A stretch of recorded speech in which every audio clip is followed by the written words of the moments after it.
I never liked my dogs to interact with other dogs whenever we walked on the streets, because my older dog was always protective and Gypsy is reactive. So if Gypsy would go at another dog and try to play and the other dog would bark, then then Irie would come in and try to protect. So it could end up badly, which it never did, but I was always overcautious.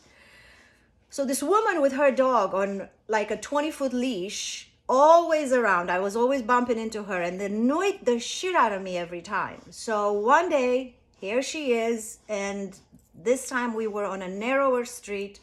Of course, I went on the other side, but she's still with a long leash, and I don't know what happened, but I got twisted around, and Gypsy cut me off, and I tripped over Gypsy, and I fell. I fell to the ground, scratched my knee, ripped my pants, scratched my hand, whatever. And then when I turned and looked back towards the woman, she was smiling. And to me, she was kind of smiling like, you fancy, pit bull owner, here you are falling down. I took it personal, you see. I thought she's laughing at me. So now I immediately reacted. I didn't say anything, but within myself, I had this reaction and it wasn't good. So immediately I thought, how do I fix it? How do I fix it on the spot? How do I fix it on the spot? And I said, okay, it is my fault. I blamed it on Gypsy. I blamed it all on Gypsy. That if Gypsy would have been better trained, if I would have spent more time with her, for her to interact more with other animals, we wouldn't be in the situation right now where I have to panic every time we see a dog on a long leash. We wouldn't have to, and I always said it's always the owner's fault. I always took responsibility. So in that moment, I took responsibility and I said, okay, here's what we're going to do. We're going to take you to classes. I get home and I'm thinking that I solved that trauma. I solved that problem, that trigger. So we get home and I was still feeling it. And you feel it right here, yeah? You feel like it's holding you. It's tight right here in your solar plexus. And it wasn't going away. This tension was not going away. So I said, okay, what the heck is going on? So I said to myself, why don't I just get in the shower? I just knew that whenever you get in the shower, you clear your head, not just your body. So I get in the shower and I'm in the shower and then I start talking to myself. Learn to talk to yourself. Learn to make your conversations with yourself something that you do on a daily basis, and any time, at any given moment, especially whenever you feel triggered. So I asked myself, what is it, honey? Talk to me. Well, I don't know. I'm still not feeling all right. Okay, what is this reminding you of? And this is what I want you to remember. Whenever you're triggered, ask yourself, how do you feel right now? And you may say, I'm annoyed, I'm frustrated, I'm this, I'm that, I'm that. But that's not the word I'm looking for. That's not the word you're looking for. You're looking for an explanation of the way you feel, in the sense that I feel like she was ridiculing me. I feel like she was laughing at me. I feel like it reminded me of the time when I was and this is what I did. And I finally boiled it down and I went right back to the moment in my childhood when I remember perfectly, when I hurt myself because I was one of these daredevils. I would go into this big swing like that, and we had just received in our playground a lot of sand, and some of us crazies like me, we would swing in the swing and we would jump out of the swing right on the pile of sand. It was fun as hell, but boy, I got hurt. So I don't know, I hurt my wrist, something like that. So I was in pain. So when I got out of that pile of sand, somebody laughed at me. One of the kids laughed at me, and I took it to heart and I thought, wow, But then here's what happens. I went home to, have my mother help me because I scratched myself, I injured myself, all that, right? So when I get home, not only that I'm in pain, but my mother starts yelling at me because didn't I tell you to not do this or to not do that and all that stuff? So not only that she yelled at me because I hurt myself, but thank you so much. Whatever that was, hearts above my head, I really appreciate it. Thank you, thank you, thank you. Not only that she yelled at me, but then she punished me. She did not let me go out to play anymore, because now that I hurt myself, I can't play anymore. So this is how we identify our traumas, our childhood traumas. Now, what happened was, at that moment, I knew. What did I learn? What did my little brain learn? Is that whenever you fall, or you make a mistake, or something like that happens, you should never tell anybody, because you're going to get punished. You should never show your pain, because if you do, people are going to ridicule you. Do you see what I'm saying? So now, how did I... Hey, Trevor, nice to see you today. Thank you for coming. Thank you for joining. We're talking about the Arcturian healing, which somebody mentioned earlier, about healing our childhood traumas, because it's very, very important. This is one of the most important things that we have to do in our lives in order to start having this communication, this direct communication with God on a moment-to-moment basis, on a daily basis. Because because if you feel like, if you get yourself in any kind of trouble, if you hurt yourself, you're going to be shamed. And you got your book today. That's so cool. Awesome. Did I mail it to you, or did you get it on Amazon? The ones that you buy from me, I signed them. So once you identify this trauma, right? So now, as I mentioned, that's cool, Anne. Thank you so much. Thank you. Read it. I cannot wait to hear what you say about it, and how it's called Arcturian Healing, Trevor. Arcturian Healing. This book is I was not going to write this book. For the ones who don't know about this book, this is a true story that happened to me. It's astral travel that happened to me at the end of 2020, beginning of 2021, where I ended up on a star named Arcturus, and I met 5 Arcturian Council of Elders. I met a big blue bird named Bob, and I met 12 Arcturian healers. And the Arcturian healers healed my childhood trauma, and then they gave me this technique to share with everybody. Now, they didn't say that to me at the time. And because I thought this story is wilder than you can possibly imagine, because I was never into this kind of stuff. I was a real estate broker, businesswoman. I had 3 assistants working for me. Like, I was not... The subject of conversations that I had on a daily basis were not about Arcturians and light workers and healing traumas. I had no idea what trauma was and all that stuff, right? So I was not going to write about it. Plus, how can I explain to my mother? It would have been just a nightmare. But in July of last year, while I was still working on another book that I'm finished with, I just have to work on editing, and I was kind of having writer's block. I didn't feel the energy to do it, but now I know what's happening. If you're not driven to do it, that means there's something else you need to add to, or there's something else that is more important than that. This is how God guides us through our purpose in life, through our mission in life. So I get into a meditation, and in that meditation, I hear the words, write Arcturian healing. And I was like, what? Arcturian healing was given to you, not for you to keep, but to share with the world. In 2.5 months, you guys, I sat down, I wrote every day for 2.5 months. The book was finished. The book cover, which is beautiful, just stunning. It's just stunning. It's hard to see it in a way, but it's absolutely amazing. Finished, and from end of August to December 10th was completely published. And only because actually it was published on November 29th or 30th, something like that. But it took a while for Amazon to accept it and approve it and all that stuff. So more of a technical issue, but book written, edited, book cover done, formatting from August to December, all done. And it was mostly channeled. Almost everything was channeled. I would just sit and the words were coming through me. So this is how I ended up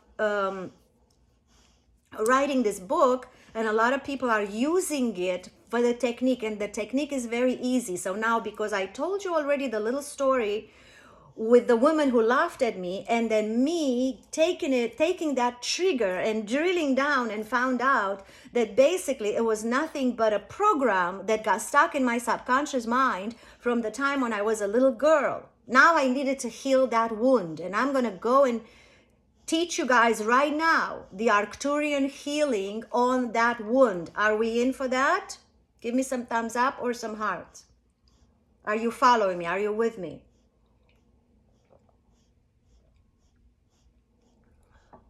Big sense. Yes. Thank you, Melissa. Yes.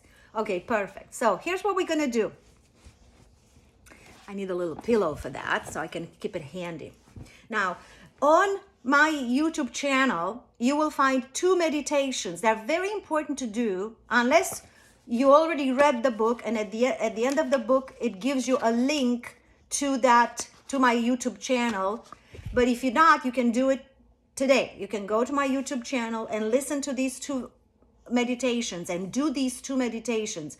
One of them will put you in touch with your higher consciousness, and the other one will put you in touch with your inner child. You have to get in touch. Amazon, or you can buy it directly from me on TikTok, and I'll send it to you signed. It takes a little longer, I think, than Amazon, because Amazon ships a lot faster. Scared of my inner child. Oh, your inner child is just as scared of you too. Trust me, my dear. Trust me. This is the most important thing we have to do in our lives. Is to get back in touch with our inner child, to heal those traumas that have limited and frightened our inner child, and then release our inner child to becoming the best it could possibly be. I'm going to tell you something. We have been indoctrinated, every single one of them. We've been programmed, we've been conditioned to live in fear and in limitation and in the separation with God. This is all a programming. This comes from the matrix, the outer matrix, but from the inner matrix as well. So now, I'm going to tell you a very important thing that you have to remember. You were born with memory. You knew who you were. If you take these little children who are born, and if you don't ever tell them no, now if you teach them, if you raise them with just love, unconditional love, you allow them to be themselves, to play, to cry, to laugh, to do whatever they feel like doing, to jump off the refrigerators, whatever they want to do, let them do it. They know. And if you're able to communicate with them, they will tell you the truth of who they are. They know that they are God. But from the age of 0 to the age of 7, we get conditioned, we get indoctrinated, we get programmed by parents, by school, by church, by colleagues, by work, by entertainment, music, movies, colleagues, society, whatever. Everything in our society is a program. So we forget who we were. That's why we can't get in touch with God. That's why some of you say, I meditate, but nothing happens. Well, that's why. Because you have a filter on top of your truth, the truth of who you are. You're this beautiful, amazing God, and then you start piling up. Not you. It's none of your fault. You have no idea that it happened. None of us knew that it happened. We allowed it to happen because we're innocent, because we trusted. But it happened, and we had fear and limitation and anger and angst and judgment and criticism and envy and all the stuff that we pile up and pile up and pile up. And then you don't see anymore. They all become filters of perception. You can't weave through all these filters of perception because they're too thick, this conditioning, right? So this is what we have to remove in order to raise our consciousness to the one of God, to become our highest versions of ourselves, to become the most beautiful expression of God, and to stay in touch with the divine creator every moment. At any given moment, I got out of the way, guys. I got out of the way. I literally do not take any more decisions on my own. Before I have to do something, I say, whoever I talk to, I'll say, I'll just meditate on that. I just get in a meditation, and within 15, 20 minutes, I get my answer, whatever that is.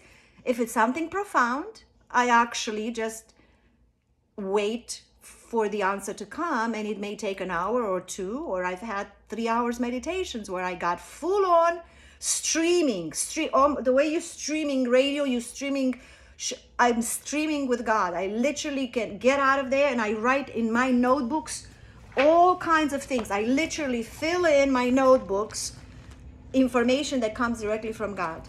All the stuff. Right now I have an amazing piece of information that I'm going to share that is related to the 144,000, which most people believe that it's a number of people, but it's not. And I'm going to give you the clue, and then I'm going to explain it to you in a video. It's a frequency, and we can all achieve it easily, but it's simple, but it's not easy. It's simple in the sense that you have to do this healing that I'm telling you about. It's not easy because people just don't like to do it. Because until you reach rock bottom, you're not going to want to do it. Until you wake up one day and say, I'm just sick and tired of this life the way it is. I want to do something. A friend of mine who's been crazy all his life, old friend for over 30 years, reached out to me. I'm not working. I'm running out of money. I don't want to do anything. I don't know if I'm depressed, but I feel depressed. And I'm just sick and tired. And I say, why did you call me? He goes, I don't know. That's a good question. I've been watching your videos. I say, well, I know why you called me. I say, you reached rock bottom, but I still have money. That doesn't mean that you don't have money anymore. You can have a lot of money and still be rock bottom because you're miserable inside, because you don't feel any happiness, because you don't feel any drive to do anything. I said, and then he asked me, I wake up late every day. Do you think I'm lazy? That's why I don't have anything saved up and all this stuff and all this stuff. So many divorces, so many this, so many that. I'm like, do you want the truth or do you want me to sugarcoat it for you? He said, I want the truth. I said, you have childhood traumas. There are things inside of you that are stopping you from seeing that amazing little boy that you were. And that amazing little boy that you were is still waiting for somebody to see him and to tell him how pure, how amazing, how wonderful he is, and how he can do no wrong. You see, every single one of us waited to hear from our parents how amazing we are, how beautiful we are, and we can do anything. It doesn't matter what we do, and we're still going to be loved. And we didn't hear that. And because of it, we think we're broken. We think we're not good enough. We think we're bad. We think we're never going to amount to anything. You see? Good evening, everybody. Thank you for being here. I make sure to tell my kids every day, that is it. The most important thing to tell your kids is, honey, I don't care how many mistakes you make, I'm still going to love you. Now, I would like it not for you not to make a lot of mistakes, but if you do, you do, and that's all there is to it. I love you no matter what. Unconditional love, that's what unconditional love is. You see, Plowmaster, let me tell you, there is absolutely not one person in this world, there's not one person in this world who does not have childhood trauma. There are 3 universal wounds. And I want you guys to write these down because you want to identify them for yourselves. These wounds are shame, number 1, abandonment, number 2, and betrayal, number 3. So either we suffer from shame, from abandonment, from betrayal, from 2 of them, or from all 3. Now, I suffered from all 3, and many of us do. Desiree, that's it. There you go. So all of these traumas, let's say, for example, how does abandonment manifest itself? Yes, I will load it, Brenda. I will load it. I'm recording it on this other phone. What I'm going to do is I'm going to stop it at an hour, so I don't have to edit it. I'll just stop it, so then I can just upload it to YouTube. I have it on this other phone going on, so hopefully it will turn out well. I have the videos from the other live but I need to edit them a little bit because I messed up, because you know we had to move from one phone to the other because for some reason TikTok didn't like my live. I guess I was sharing too much information. We're gonna try to dumb it down a little, pretend that we don't get it. You know. Anyways, so yes, that's it. Abandonment, for just as an example. Let's say you are a woman who grew up with a missing parent, or a man who grew up with a missing parent. Maybe your father walked away, or in my case, my father didn't walk away. I had a very loving mother-father. But he left us to go to work in Iran and in Egypt when I was 8 years old. So I grew up without a father, even though I had him, but he was away. But my little mind didn't compute the fact that I still had a father. My little mind, every time I watched outside my kitchen window and I saw parents with children going to church on Sunday morning, in my mind I said, oh, I don't have a father. What happens? I grew up with abandonment trauma. And what did I attract in my life? I attract men who were not emotionally available to me. And then I grew up with a mother who was critical and judgmental and very, very tight, very, very tight. And what did I attract? I attracted people who were judgmental and very tight. And because my mother only loved me when I proved myself, when I performed in my highest capacity, because I was never told I love you no matter what. Billy, that's right. You find yourself in there. I know you do. Every one of us, we're all in there, every single one. Nobody fucking teaches us anything. We end up in our 50s and we go, how did I end up here? And we blame it on somebody else. That's the part that is what society wants you to do, to blame it on somebody else. Because if you blame it on somebody else, guess what? You're not looking inside. Because you can't change anybody else. You can only change you. And the common denominator between you and all your failed relationships is not somebody else. It's always you. Always me. So until I realize, wait a minute, it's me that attracts these people. There's nothing wrong with them. They just come into my life to teach me what I need to work on myself. So before we judge and blame and accuse the people in our lives, our exes, our parents, our mother, father, whoever maybe they treated us badly, our husbands who left us for somebody else or whatever, it's very easy to go blame them and judge them.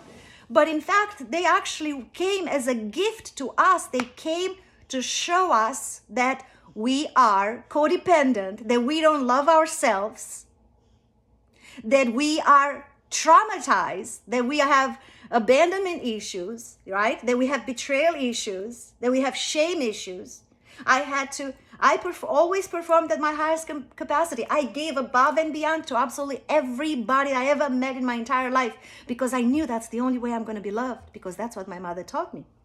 You see? So every single thing that ever happened in your life, every lesson, let's say, that you received from your parents, from school, from teachers, from churches, from whoever in your life, it reflects in your later life through things that you attract.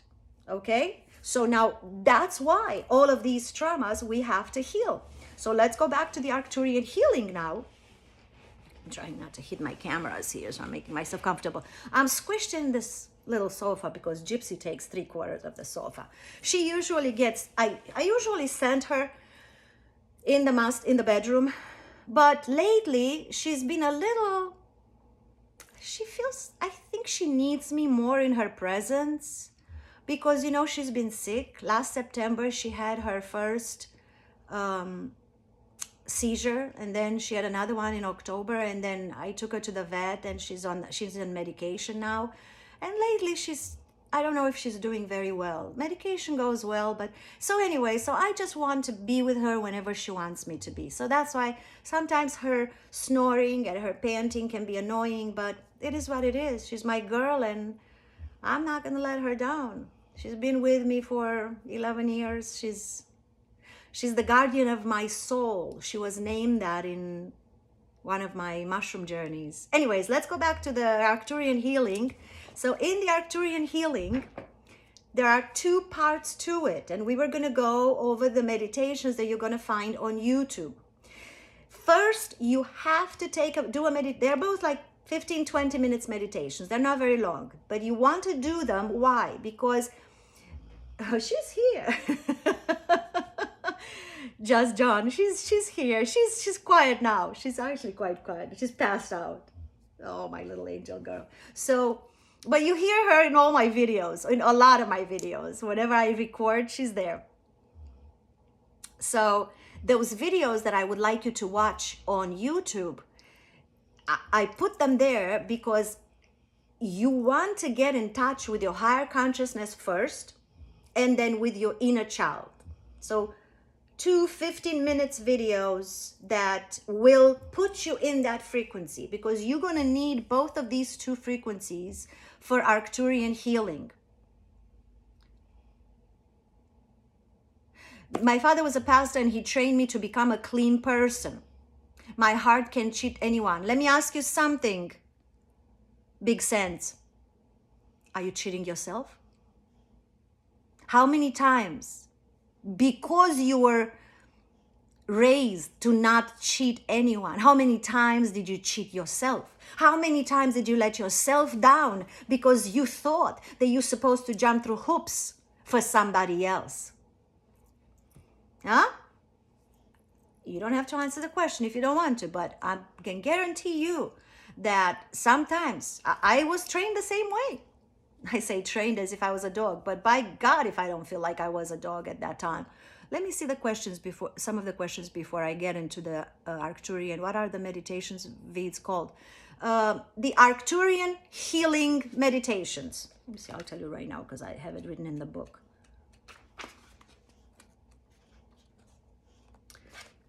They're called, I believe, self-hypnosis meditation. When you open my YouTube channel, they are the first 2 videos because I pinned them, and they have this image with that's me as an Arcturian, and that's the big blue bird named Bob. And this is the star, how I saw it when I went there. So you're going to see this image, like the whole thing, and then the 2 audios are there, and you can listen to them with headsets, and it's just 15-20 minutes each. They're beautiful meditations. In fact, I had some people who did them and they said they really felt good, especially because they haven't gotten in touch with their higher consciousness and their inner child.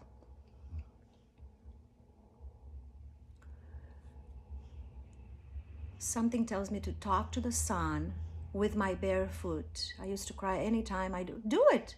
That's divine guidance. That's divine guidance. Can I walk in the park and listen to? You can.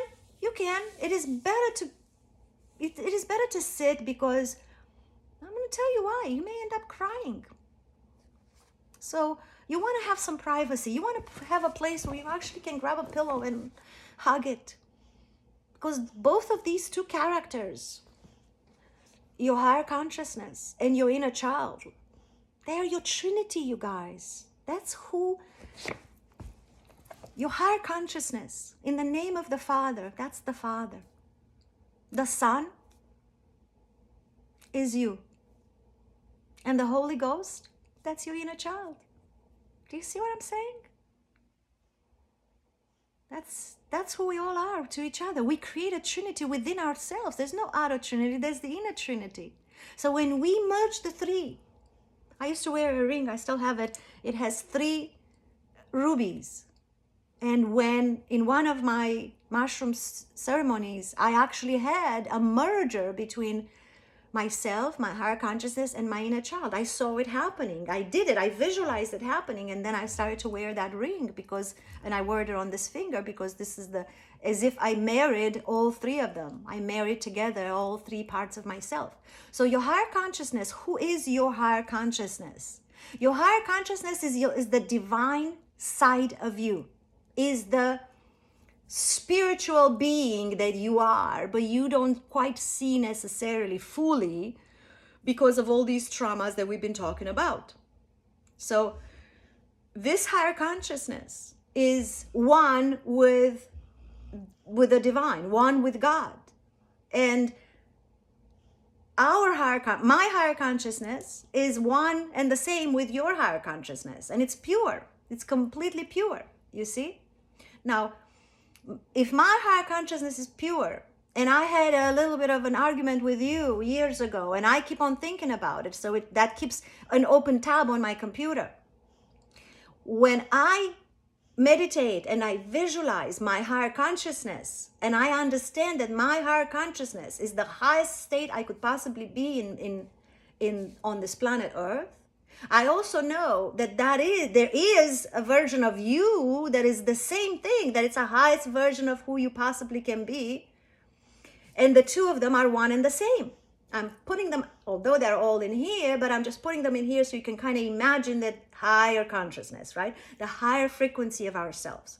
We're all one at that level. Right now, at human form, in physical form, where we're pissed off, where we're angry, we're not. We don't see it. We just don't see it. We are, but we don't see it.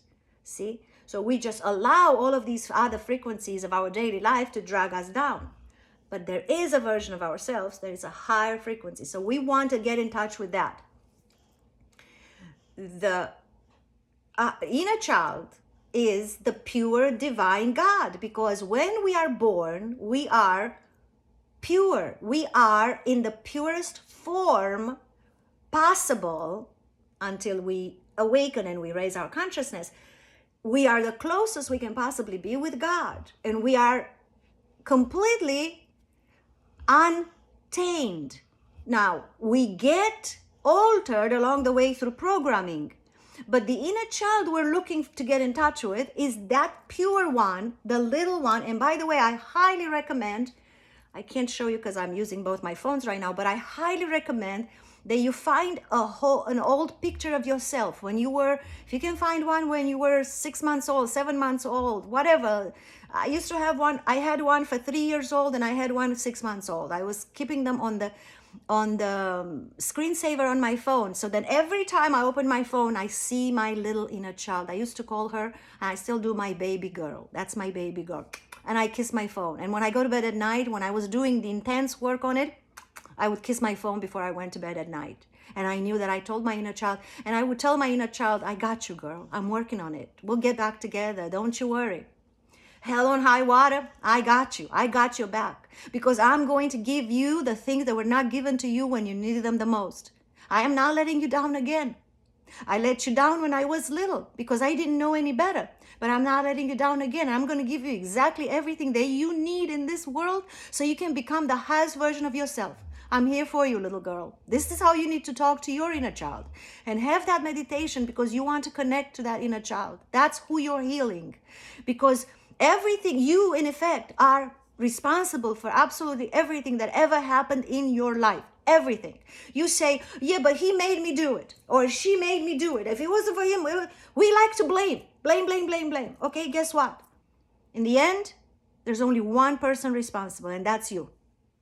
Because no matter how everybody else tried to help make you do, or they made you do, in the end, they didn't put a gun to your head. You did it.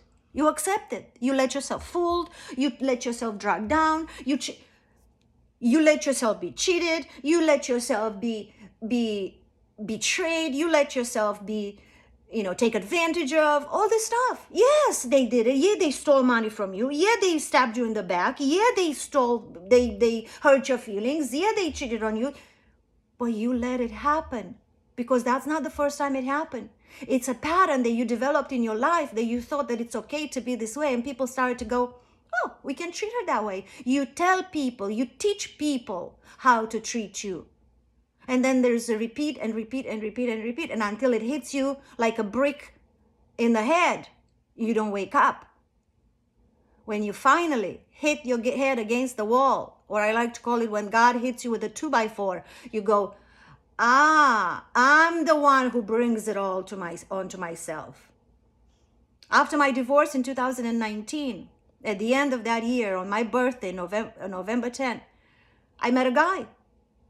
And the only thing I looked for is to have fun, because my divorce wasn't a nightmare or anything like that. It was just like the whole thing ended, and it was a shock for me, and it was like, God, I'm out of here, and I got this, and I'll be fine, and all this.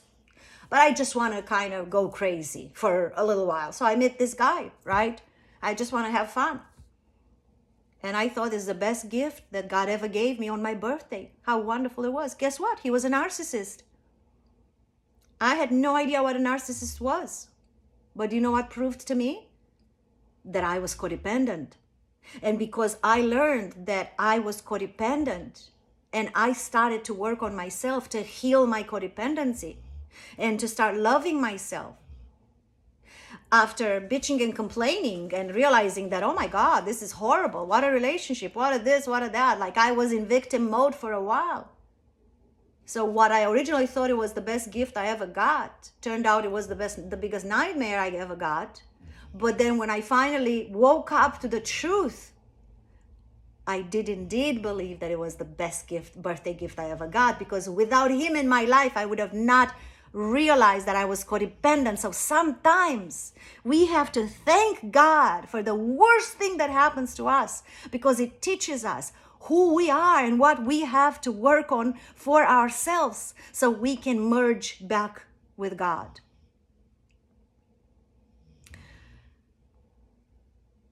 Trials make us stronger, but it's not about making yourself stronger. It's not about that. It's about finding out who you are. In other words, who you have become at this age in your life. How can you be a certain age and people can still take advantage of you? Like, do you not have integrity of who you truly are? I didn't. People took advantage of me all my life because I thought I'm supposed to please people. I'm supposed to do what people want me to do. In order to be liked, I'm supposed to give everything. That's what I thought. You see? We have to learn these things, and we have to learn them the hard way if nobody teaches us. So this is what we're learning here right now. You connect with the higher consciousness first, and you connect with your inner child next. And once you did that, you identified one of your traumas. And back to the story with my 2 dogs, where I identified the trauma between my mother and I, where I believed that my mother punishes me whenever I get hurt, and then people laugh at me whenever I get hurt. But getting hurt doesn't necessarily mean you get physically hurt. When you go through something hard in life, you see, how many of you like to go and share your hardship with others? Because if you do, they will, you believe that, you know, in my face they may say, oh honey, you don't deserve that, but behind my back they'll go, oh, did you hear what happened to so and so? You know, you're not gonna. Yeah, so you just keep your mouth shut and go, I'm just going to handle it all on my own because I don't want anybody to laugh at me. But guess what? If you did not have that trauma, you never believed that you had those hardships. You don't have any hardship if you don't believe you have a trauma. So, big sense. Sorry to hear that, man. That was tough. That was tough. I gotta tell you, that was tough. I can see abandonment in there. I can see betrayal in there. I can see shame in there. I can see them all. Yeah, I had them all myself. I guarantee you, a lot of people, if not everybody, has all 3 of them. So you don't trust anyone. I'll tell you what, right here, I want to tell you this. You don't trust anyone because you don't trust yourself. The way to turn it around is to trust yourself first. And the way to trust yourself first is to love yourself first. It's very important. And I have a couple of videos that I have prepared. I'm writing the content for them. Lately, I've just been pouring out all kinds of content out of me. I just sit down and I get messages and I go, okay, this is what I need to speak about. This is what I need to speak about. But it takes a little time because I have to write the whole content. Because if I get rambling, you can see I can speak for 3.5 hours nonstop. I don't want to ramble. I want to go straight to the point. So I'm taking a little minute to put everything together. So, okay, so let's go to this healing that I was telling you about, the Arcturian healing. Because whether you get the book or not, you can do this healing on your own anytime you want. And by the way, there is a video on my profile as well that teaches you, that I explain it there to you. But right now, I want everybody, if you guys want to do it with me, we can do it together. I want you guys to identify something in your life that you hold grudges. Any grudge It doesn't have to be a childhood trauma. It could be just a grudge, because with childhood trauma, you have to dig in and keep on quizzing yourself. But let's identify something that is a grudge, something that you hold against someone. And we're going to call that someone the other person. I'm going to call my mother the other person. You know what? I'm going to tell you a different story. The last boyfriend I had, because it's more relatable, because you don't have to dig into your childhood trauma. The last boyfriend I had 30 years ago, before I left for the United States, cheated on me with a girl who was my fashion model. I had a fashion show in Romania. In fact, probably the first fashion show in Romania after the fall of communism. And I hired some girls from discos, young girls, because we didn't have a model agency or something. So I hired this girl who was absolutely stunning. And sure enough, my fiance cheated on me with her. I mean, did not come home for 2 or 3 nights. He did come back later on, and he was, trying to make it. And no, thank you, we're done. I asked her, why did you do it? Because I knew that she had somebody that she was in love with, whatever. You know what she said to me? She said, because I wanted to have what you had.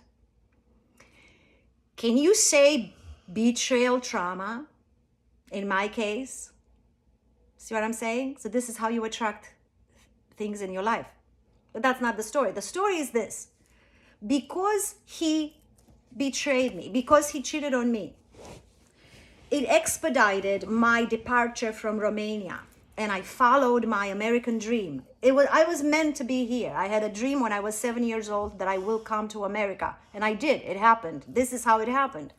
Because maybe if he wouldn't have cheated on me, I would have gotten married to him, have kids, and God knows what. You know what I mean? All bets are off. But it wasn't meant to be this way because I had this dream. So what happens is 2 years after I came to America, I went to visit my mother in Romania, and I ran into him on the street. So I've always been a nice person. Like, I've never considered myself a bitch. I'm sure there's people out there who think I am a bitch, but that's none of my business, I met him, and we spent, 2-3 minutes. Hey, how you doing? All good? Yeah, all good. Okay, bye.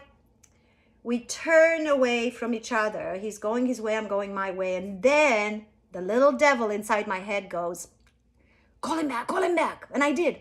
Hey, so-and-so. Yes? I just want to say thank you.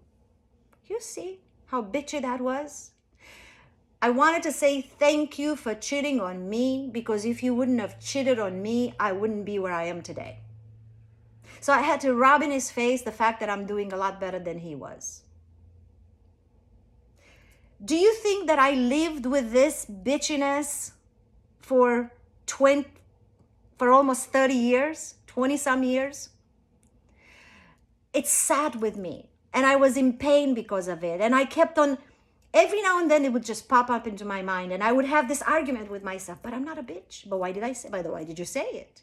Well, I say because, I just heard, I was this, I was that. So I was having this argument, which meant my tab was open on my computer. And I did not know how to close this tab on my computer. And many of us have the same stories in our lives, where maybe we have a relative or a friend or a parent that we have something, they said something, and it just doesn't sit well with us, and we can't let it go. Do you guys agree with me on that? So can you all find the other person that you have a grudge with, whether you hurt them or they hurt you? It doesn't matter. Yes, Gigi. Give me some thumbs up. Let me know we're on the same page, because we're starting the healing right now, and I would like you all to work on it together. Get a pillow ready. This is your baby girl or your baby boy. Yes. Perfect, Melissa. Okay, good. Queen Egyptian. Who's the Queen Egyptian here? I love it. Wait, I gotta do this puzzle. For some reason, TikTok makes me do a puzzle every now and then. Okay, I'm ready. Perfect. Yes. Okay, good. Let's do it. All right, so here's what we want to do. We want to imagine ourselves as the highest version of ourselves. Imagine that person. Imagine that you are the highest version of yourself. And then imagine the other person. And now imagine the other person as their highest version, the highest version of themselves. Yes? And they are in the most perfect state you can possibly imagine. Like, think of them at their best. Whenever you thought of them at their best, visualize that side of them right now. That's their higher consciousness. Their higher consciousness comes towards you. You are your higher consciousness. And the two higher consciousnesses meet. Your higher consciousness tells the other higher consciousness, I am sorry. And the other higher consciousness says, I am sorry. Your higher consciousness tells the other higher consciousness, I love you. The answer is, I love you. You hug. The two higher consciousnesses hug each other with love because they know that they are one and the same. They are just playing a game.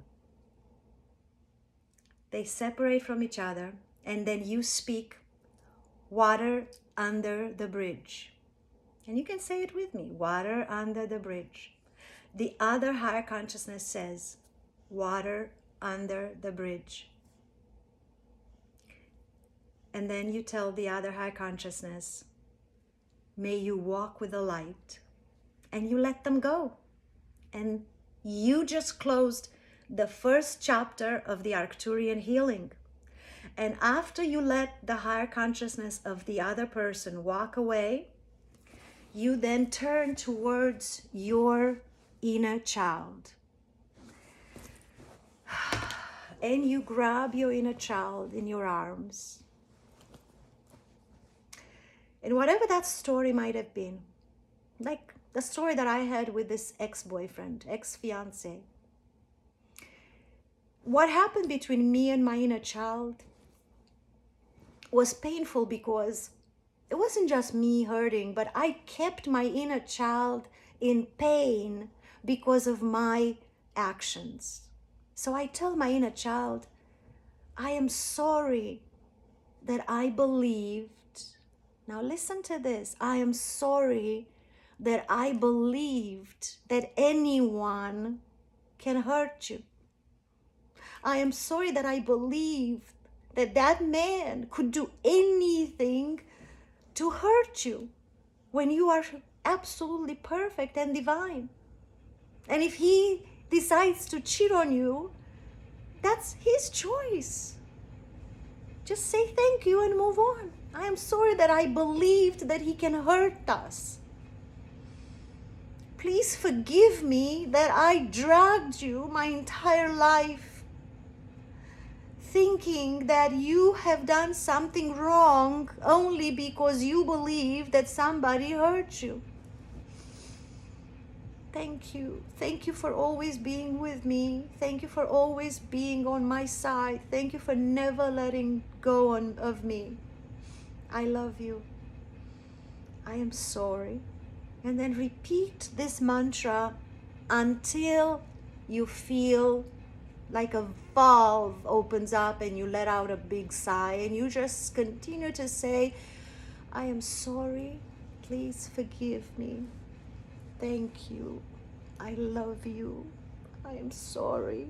Please forgive me. Thank you. I love you. I'm sorry. Please forgive me. Thank you. I love you. And when you hear that big heavy sigh, you just closed another tab on your computer. I am sorry.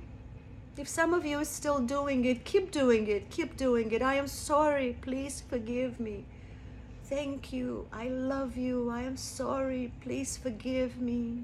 thank you, I love you, I am sorry. That little baby, that little inner child, pure as the morning, the first rays of the morning sun.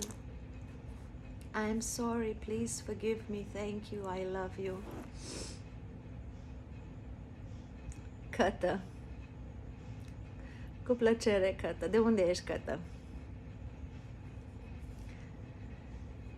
I have trust issues and it's destroying my relationships. I feel anyone can hurt me. Yes, because you hurt you. Listen, you guys. The world is a mirror.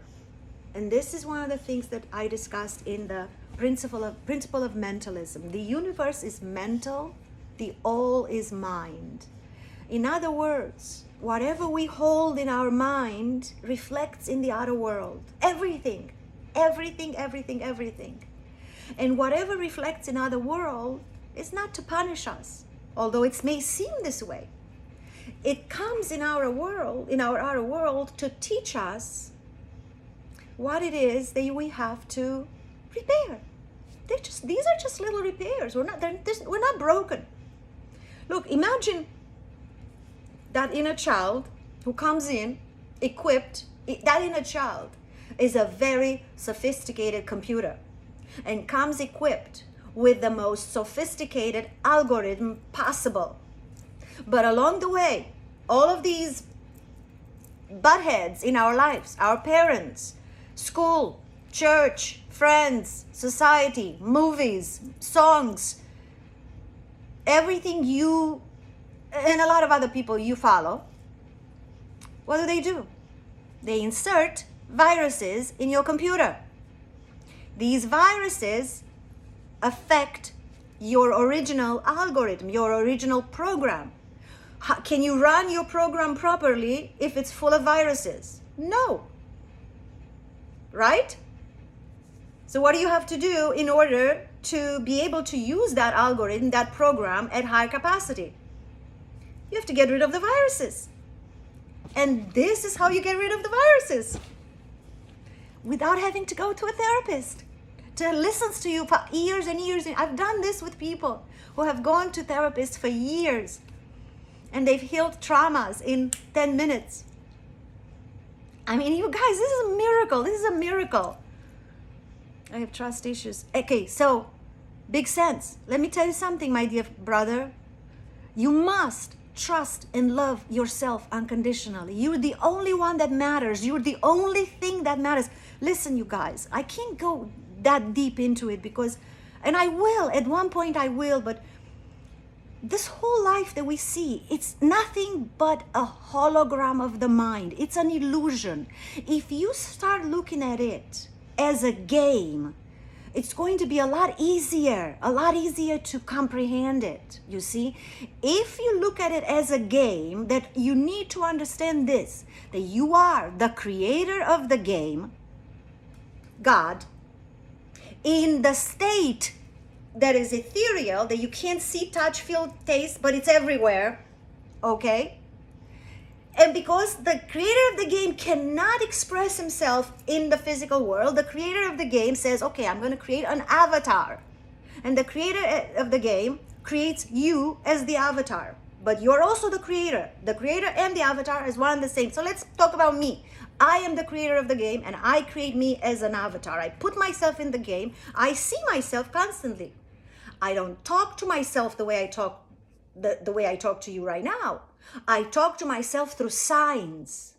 And the signs can be all kinds of signs, 1111 and all that stuff. But it can also be things like, I'm going to send you a narcissist in your life because you seem to believe that it's okay to live your life codependent like that. I'm going to send you a narcissist. Hopefully it's going to hit you in the head and you're going to go, shit, I got to clean this up. I got to love myself. See, that's how the creator's one and only purpose in this game is to wake you up. And to make you realize that you are one with the creator. And when you realize that you are one with the creator, big sense, You stay in the frequency of the Creator, which is the frequency of love, and then you will actually start comprehending all the messages, and then nobody can ever hurt you. Because if you do believe in God, and I'm saying this lightly because I don't believe in God. There's no believing in God. That's knowing God. So when you eliminate the illusion of separation, you don't believe in God anymore. You know God. Okay, but let's presume that you're still at the stage where you believe in God. If you truly believe in God, then there's no way you can believe that somebody can hurt you. Because if you believe that somebody can hurt you, that means you also believe that God is not protecting you and is not looking after you. So which is it? You can't have two masters. You cannot believe in fear and in love at the same time. Because love and fear cannot coexist. You got to pick one. You got to choose one. Watch my video about the binary algorithm. It's all about our choices. We think we have free will. We do. But we only have one choice. Between 1 and 0. This is a binary algorithm. 1 is love. 0 is fear. And then if we choose 1, another set of choices pops up. Again, 1 and 0. So you wake up in the morning. First thing you do, you go scrolling. Is it a 1 or is it a 0? Depends. If you go scrolling because you feel lonely and you feel depressed, that's a 0. But if you go scrolling, the first thing you do in the morning and you go, I just want to go in to see how many people responded to my video and how many people are asking me questions that I can help them, that's a 1. But let's say you wake up in the morning and you start, eating some processed foods or something like that because you don't feel like maybe boiling an egg. Is that a 1 or is that a 0? That's a 0. Instead of you boil an egg, that's a 1. That means you're eating something healthy. You see? Maybe you go on computers and start playing games instead of meditating. Meditating is a 1. Computer is a 0, unless you're a computer game creator or something. So in other words, and then you find yourself at 6 o'clock in the evening. I have done a shit all day long. I played games and now I'm feeling guilty. So now you're a victim because you didn't do what you thought you should be doing, you see? And this is how we choose in life. As we get in touch with this frequency of love and we continuously maintain this frequency, we don't do things anymore on our own. We simply follow guidance from God.